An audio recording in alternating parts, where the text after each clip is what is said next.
In this video 5.2, we're going to be looking at direct variation. By the end of the video and work time in class, you should be able to say, I can find direct variation. When we have direct variation, we think of situations where there's relationships. For example, like the time it takes to hear thunder varies directly with the distance you are from the lightning. It takes 5 seconds to hear thunder if you're 1 mile away from where any lightning strikes. This would be called a direct variation. A direct variation is a relationship that can be represented by a function in the form y equals kx, where the k cannot equal 0. The constant of variation for a direct variation k is the coefficient of the x.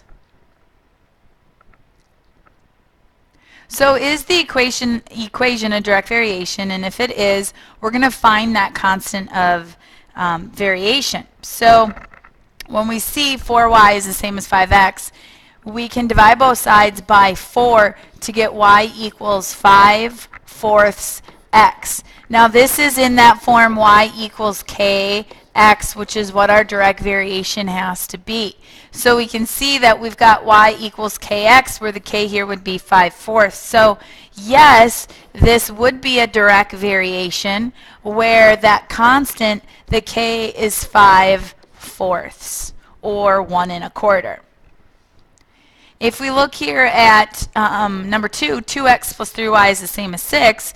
First, if we subtract 2x from both sides, we're left with 3y is the same as 6 minus 2x, and divide both sides by 3, then y equals 6/3, which is 2, 6 divided by 3, minus 2 divided by 3, which is 2/3 x. Now here we see that we don't have y equals kx because we have this 2 right here. It's not in the form of y equals kx, so this is not a direct variation. Suppose y varies directly with x and y is 40 when x is 8. What direct variation equation would relate the x and the y? So we know we have to have y equals kx, and it says here that y is 40 when the x is 8. So I just replaced the x and the y in our equation y equals kx. So if I solve for k, divide both sides by 8, the k would equal 5. So if the k is 5, our direct variation equation is y equals 5x. What is the value of y when x is 12?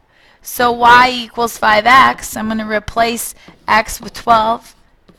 And so that means y would be 60 in that direct variation.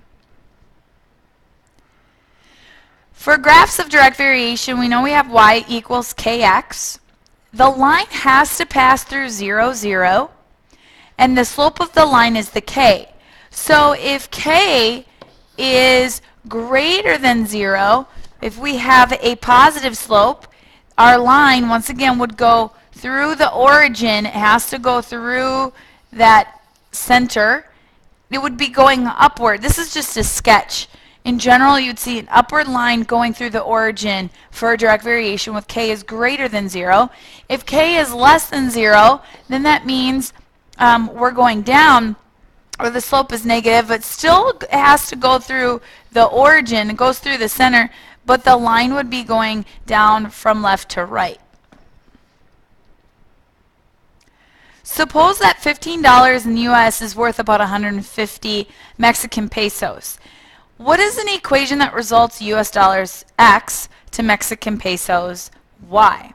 Well, once again, we know that we have to have y equals kx. So if y, Mexican pesos, is 150, and our x would be US dollars, which is 15, if I divide both sides by 15, I get my k, which is 10. So our direct variation equation would be y equals 10x. With that being said, then we can graph it. I'm going to put my US dollars here on the bottom. And so I'm going to go let's see, I'm going to label 1, 2, 3, 4, 5, 6. And then over here, I would have my pesos. And I'm going to go up by tens. I'm just going to label every other 60, 80, 100. And so for the graph of this equation y equals 10x, we know $0 in US would be 0 Mexican. There's our origin. And we also know that a direct variation has to cross through the origin. 1 American dollar, that would give us 10 pesos. Once again, we know this because if we look at our whoa, hello. I don't know what just happened there. If we look here at our equation, if we put 1 in for x, y is 10. We put 2 in for x, we get 20. So 2 US dollars would be 20 pesos. 3 is 30. 4 is 40. 5, 50. 6, 60, and so on. And so we can then connect, because if we have part of a dollar, we'll connect the points for our linear function. Once again, it's crossing at the origin. It's a direct variation between US dollars and Mexican pesos. For the data in the tables, does y vary directly with x? And if it does, we're going to write an equation for that direct variation. So what you want to do, if you're given a table of values, you want to find y divided by x for each ordered pair.